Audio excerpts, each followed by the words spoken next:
저는 개발자가 될 수 있는 사람과 될 수 없는 사람의 구분이 없다고 생각합니다.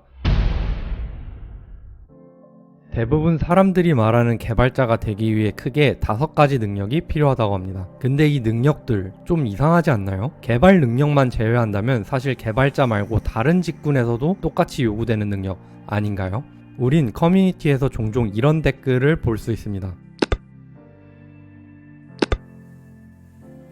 우리는 이러한 댓글들을 보면서 한 가지 사실을 유추할 수 있어요. 개발 능력의 숙련도는 누구나 올릴 수 있다는 말로 해석되지 않을까요? 그렇다면 이렇게 4가지 능력만 남게 되는데 앞서 말씀드린 것처럼 이 4가지 능력은 개발 말고 다른 직군에도 똑같이 적용되지 않나요? 네, 맞아요. 그래서 저는 개발자가 될 수 있는 사람과 될 수 없는 사람의 구분이 없다고 생각하는 거예요. 그리고 다른 직군처럼 똑같이 요구하는 능력을 기를 수 있다면 좋은 직원이 되듯이 좋은 개발자가 될 수 있다고 믿습니다. 그래서 우리의 질문이 바뀌어야 된다고 생각해요. 개발자가 될 수 있는 사람과 될 수 없는 사람의 구분을 찾는 게 아니라 어떻게 하면 좋은 개발자가 될 수 있을까라고요. 저는 좋은 개발자가 되기 위해 필요한 능력은 바로 문제 해결력이라고 생각합니다. 왜냐하면 문제 해결력이 좋은 사람은 나머지 커뮤니케이션 능력, 성실성, 글쓰기 능력을 모두 끌어올릴 수 있을 거예요. 예를 들어 커뮤니케이션 능력이 안 좋다는 걸 문제로 인식한다면 그것을 해결하려고 할 테니까요. 개발자에게 너는 무슨 일을 하는 사람이야? 라고 물어본다면 열의 8명은 문제를 해결하는 사람이라고 정의합니다. 코딩쟁이라고 하면 부끄러우니까 있어 보이려고 그렇게 말한 걸까요? 저는 그렇게 생각하지 않아요. 실제로 문제를 해결할 수밖에 없는 환경에 놓여 있어서 그렇게 표현했다고 생각해요. 개발은 결과를 바로바로 알 수 있습니다. 단지 코드를 실행만 해보면 알 수 있죠. 만약 버그가 없는 동작이 답이라고 한다면 개발은 답을 내릴 수 있는 수많은 경우의 수가 존재해요. 그래서 개발에는 수많은 디자인 패턴이라는 게 존재합니다. 똑같이 동작을 하는 코드더라도 현재 상황 그리고 앞으로의 방향에 따라 어떻게 설계해야 하는지가 달라집니다. 만약 다르게 설계를 했더라도 이건 정말 답이 없어요. 그때 상황마다 개발자 스스로 답변을 찾아가야 합니다. 또한 개발자에게 닥친 문제는 종종 새로운 유형일 때도 많아요.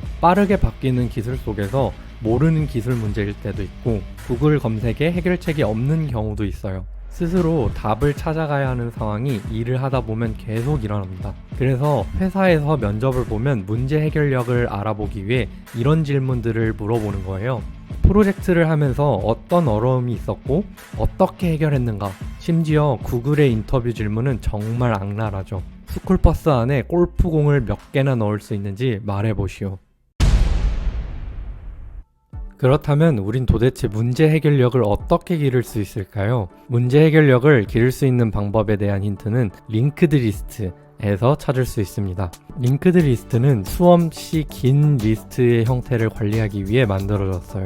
링크드 리스트는 노드로 구성되어 있는데 해당 노드는 정확하게 앞의 노드와 뒤의 노드 그리고 자기 자신의 값을 가지고 있죠. 이렇게 관리한다면 각각의 노드의 책임을 완벽하게 제한할 수 있어요. 긴 리스트 전체를 관리할 필요 없이 내가 관리가 가능한 노드의 단위만 관리를 하면 되거든요. 바로 이렇게 문제를 해결해 보는 거예요. 링크드 리스트처럼 복잡한 문제를 노드 단위로 나눠보는 거예요. 노드 단위처럼 내가 관리하고 해결할 수 있을 만큼 문제를 쪼개보는 거죠. 노드처럼 완벽하게 책임을 나눠 내가 해결할 수 있을 정도가 되었다면 노드를 하나 둘씩 붙여가는 겁니다. 노드들이 모여 링크드 리스트가 되는 것처럼 문제도 해결되어 있을 거예요. 내가 해결하지 못할 것 같은 문제를 만난다면 최대한 노드만큼 문제를 간소화하고 쪼개는 연습을 해야 해요. 그렇게 한 단계씩 나아가는 거예요. 그럼 나중에는 노드만큼 문제를 간소화하고 쪼개지 않아도 크게 나눠볼 수도 한 번에 해결할 수 있는 능력이 생기게 됩니다.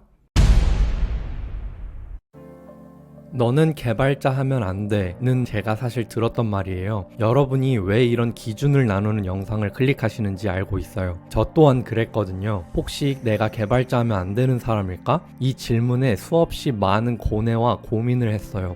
저는 개발자를 못한다는 사실이 저에게 인생 문제로 다가왔고 이를 해결하려고 수없이 많은 시행착오와 실패를 겪어야 했죠. 제가 올렸던 그리고 올라갈 꿀팁 영상들은 이렇게 알아낸 것들이었어요. 이력서에서 기술 면접의 벽을 가질 못하네?